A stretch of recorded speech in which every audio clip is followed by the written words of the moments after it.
Bismillahirrahmanirrahim. Assalamualaikum warahmatullahi wabarakatuh. Perkenalkan, nama saya Muhammad Aji Firdaus. Saya dari jurusan Pendidikan Vokasional Teknik Elektro, Fakultas Keguruan dan Ilmu Pendidikan, Universitas Sultan Ageng Tirtayasa.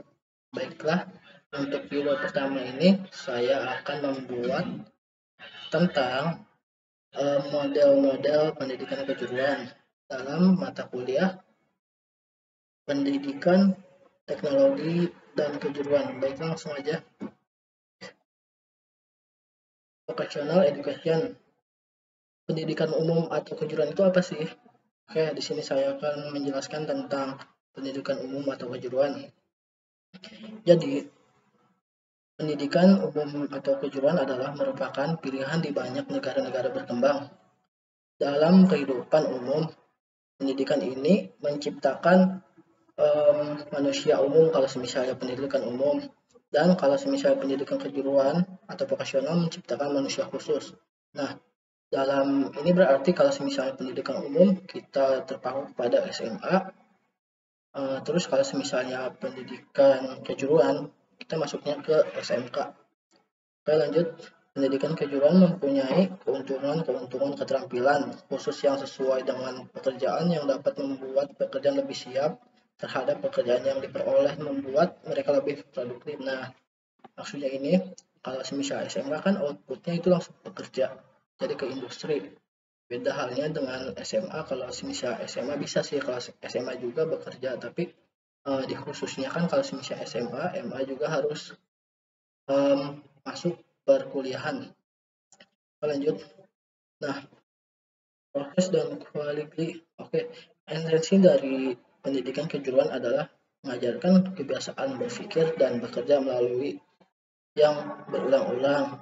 Terdapat 3 kebiasaan yang harus diajarkan. Nah, dalam ini berarti ada 3 nih.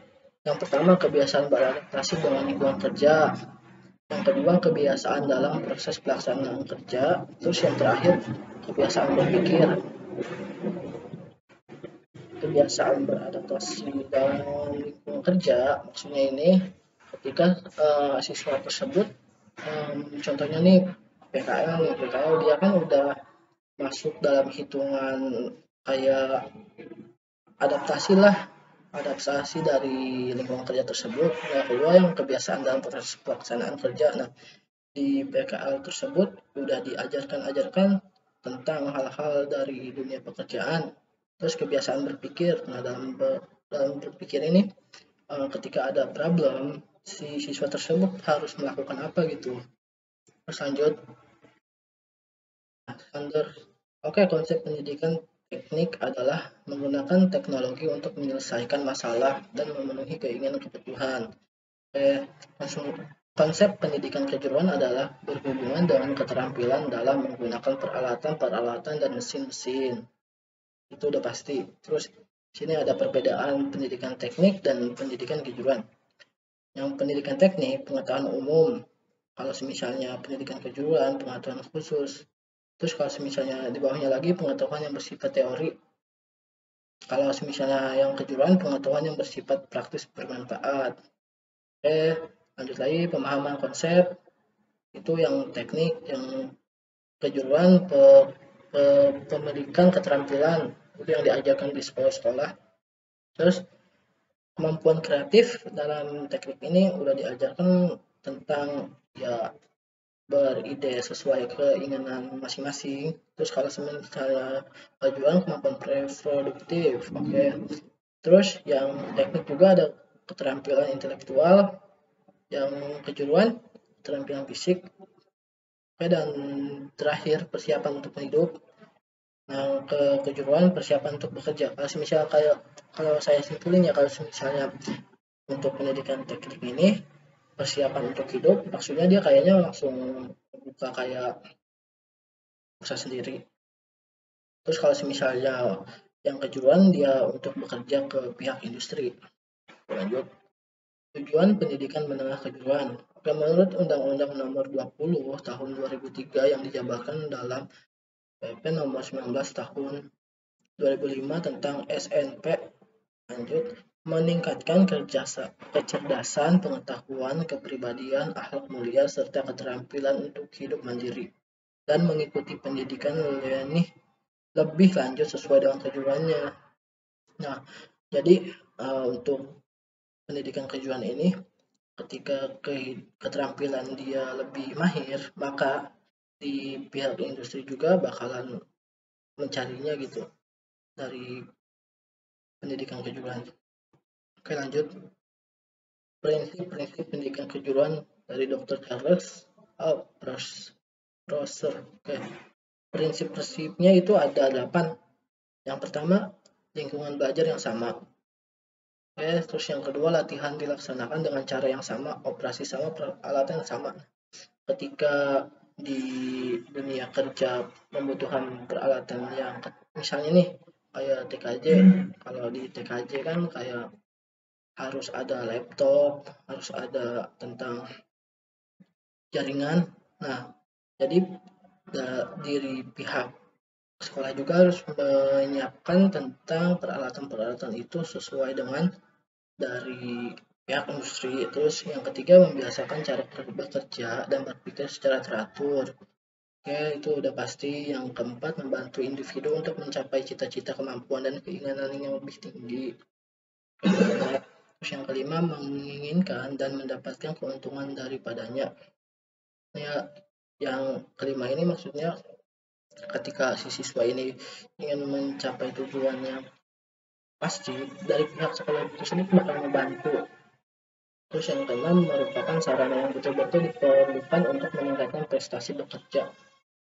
Ya, terus yang ketujuh, instruktur mempunyai pengalaman yang berhasil. Nah, dalam ini ketika belajar, nah ada satu siswa yang pintar. Nah, ketika itu harus mengajarkan si siswa-siswa tersebut untuk belajar dengan lebih giat sesuai dengan prosedur yang ada. Misalnya berapa individu minimum harus memiliki kemampuan berproduksi. Oke, lanjut. Keterangan selanjutnya ini ada lanjutannya lagi ya. 9, melatih individu untuk memenuhi tuntutan pasar tenaga kerja. Nah, ketika si pihak industri tersebut menginginkan si siswa untuk belajar lebih giat untuk mencapai tujuan tersebut, maka siswa tersebut harus lebih giat lagi. Yang kedua, memberi pelatihan dalam pekerjaan yang nyata. Yang ke-11, pelatihan yang bersumber dari dunia kerja yang konsisten. Yang ke-12, untuk setiap jenis pekerjaan terdapat satu batang tubuh isi sudah pasti. Yang ke-13, masyarakat mendapatkan keuntungan dari program. Nah, dari keuntungan ini maksudnya apa? Ketika si siswa ini udah selesai lulus gitu ya, jadi siswa ini bakalan turun langsung ke masyarakat untuk membantu masyarakat di sekitarnya. Terus yang ke-14, memperhatikan kepribadian siswa dan karakter kelompok yang dilayani. Oke. Yang ke-15, administrasi dilaksanakan dengan fleksibel, dinamis, dan tidak kaku. Yang ke-16, pembiayaan pendidikan harus melampaui batas minimum. Ya. Oke. Ini adalah posisi sekolah menengah kejuruan atau SMK dalam pendidikan nasional. Ini ada bagian-bagiannya. Yang pertama, sistem pendidikan nasional. Ada 3 cabang. Yang pertama, jalur pendidikan. Yang kedua, jenjang pendidikan. Yang ketiga, jenis pendidikan. Nah, di jalur pendidikan ini terbagi lagi ada 3. Yang pertama, formal, informal, dan informal. Yang jenjang pendidikan ada dasar, menengah, tinggi. Dan jenis pendidikan ada umum, kejuruan, vokasi, akademik, profesional, keagamaan, khusus. Dari jenjang pendidikan ini kalau misalnya dasar tuh kayak ada SD, TK, kalau yang menengah tuh kayak SMP, SMA, terus kalau yang tinggi tuh kayak kuliah, kita masuk kuliah. Terus kalau yang jalur pendidikan formal, informal, dan informal itu jenis pendidikan.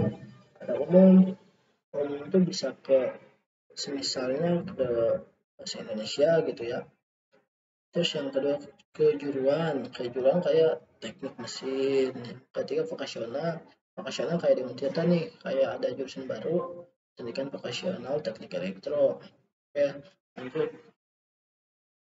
Dalam Undang-Undang Sistem Pendidikan Nasional Pasal 15, pendidikan kejuruan merupakan pendidikan menengah yang mempersiapkan peserta didik terutama untuk bekerja dalam bidang tertentu.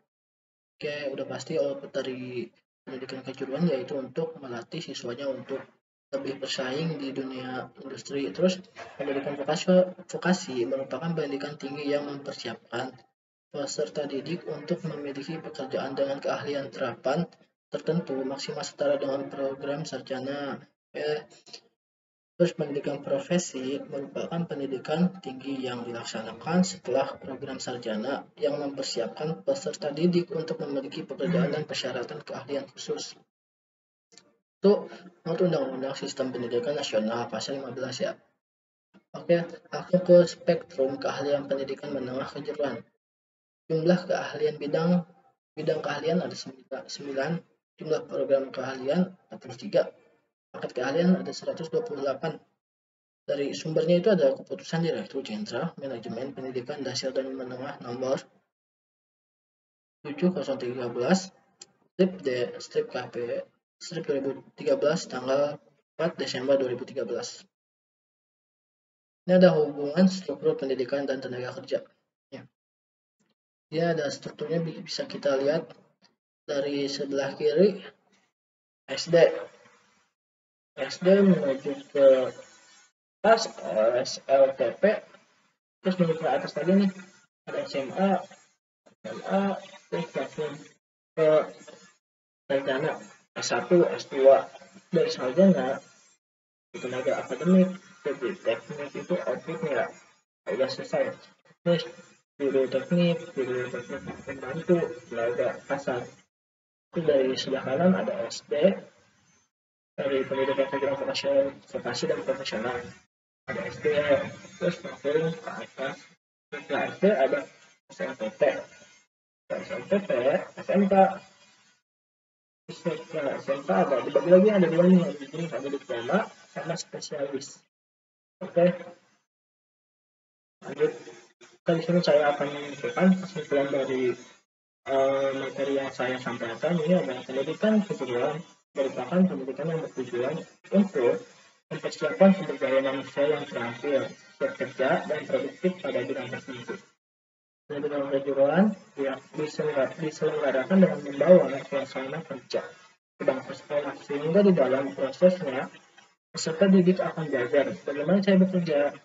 Pendidikan kejuruan membekali peserta didik pengetahuan, keterampilan, dan pengalaman bekerja secara efektif dan efisien, serta kemampuan untuk selalu beradaptasi dan mengantisipasi terhadap perkembangan. Mungkin untuk video yang pertama ini saya cukup sekian dari saya. Yang lebihnya mohon maaf. Wabillahi taufiq wal hidayah. Assalamualaikum warahmatullahi wabarakatuh.